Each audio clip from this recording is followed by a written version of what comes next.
करचरणकृतं वा कायजं कर्मजं वा श्रवणनयनजं वा मानसं वापराधं विहितमविहितं वा सर्वमेतत्क्षमस्व।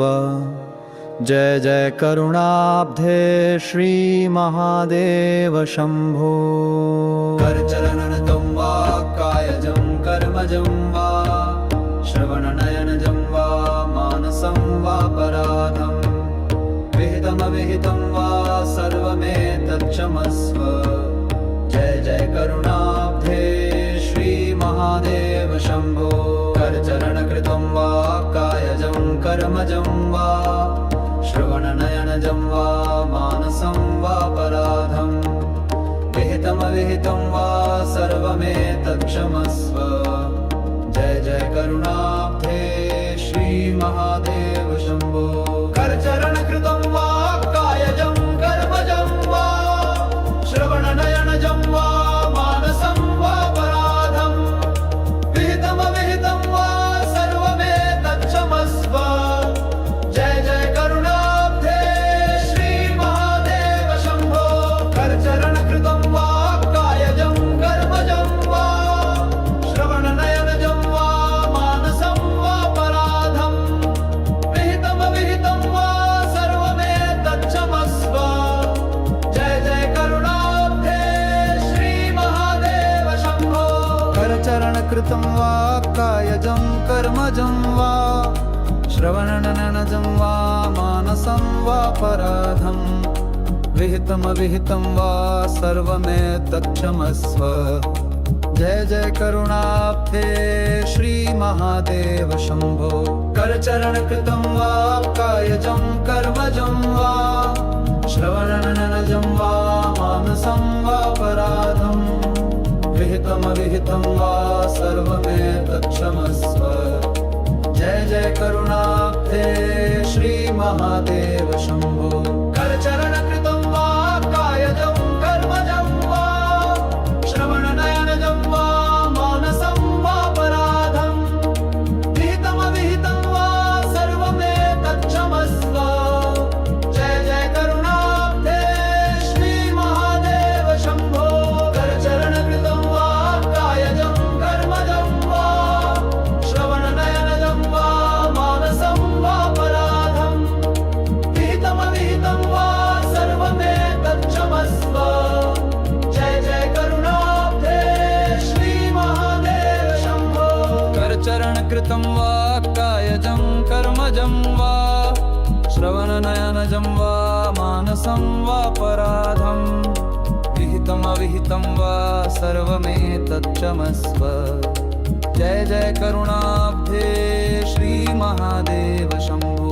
करचरणकृतं वा कायजं कर्मजं वा श्रवणनयनजं वा मानसं वापराधं विहितमविहितं वा सर्वमेतत्क्षमस्व। जय जय करुणाब्धे श्री महादेव शंभो। करचरणकृतं वा कायजं कर्मजं वा श्रवणनयनजं वा मानसं वापराधं विहितमविहितं वा सर्वमेतत्क्षमस्व। जय जय करुणाब्धे श्री महादेव शंभो। करचरणकृतं वा कायजं कर्मजं वा श्रवणनयनजं वा मानसं वापराधं विहितमविहितं वा सर्वमेतत्क्षमस्व। जय जय करुणाब्धे श्री महादेव शंभो। करचरणकृतं वा कायजं कर्मजं वा श्रवणनयनजं वा मानसं वापराधं विहितमविहितं वा सर्वमेतत्क्षमस्व। जय जय करुणाब्धे श्री महादेव शंभो। करचरणकृतं वा कायजं कर्मजं वा श्रवणनयनजं वा मानसं वापराधं विहितमविहितं वा सर्वमेतत्क्षमस्व। जय जय करुणाब्धे श्री महादेव शंभो। करचरणकृतं वा कायजं कर्मजं वा श्रवणनयनजं वा मानसं वापराधं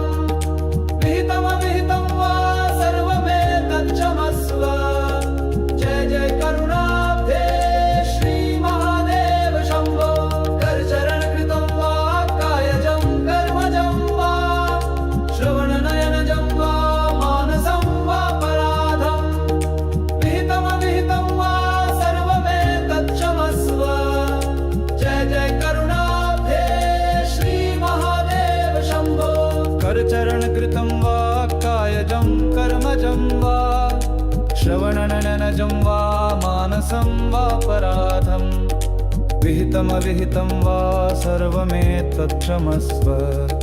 जय जय करुणाब्धे श्री महादेव शंभो। करचरणकृतं वा कायजं कर्मजं वा श्रवणनयनजं वा मानसं वापराधं विहितमविहितं वा सर्वमेतत्क्षमस्व। जय जय करुणाब्धे श्री महादेव शंभो। करचरणकृतं वा कायजं कर्मजं वा श्रवणनयनजं वा मानसं वापराधं विहितमविहितं वा सर्वमेतत्क्षमस्व। जय जय करुणाब्धे श्री महादेव शंभो। करचरणकृतं वा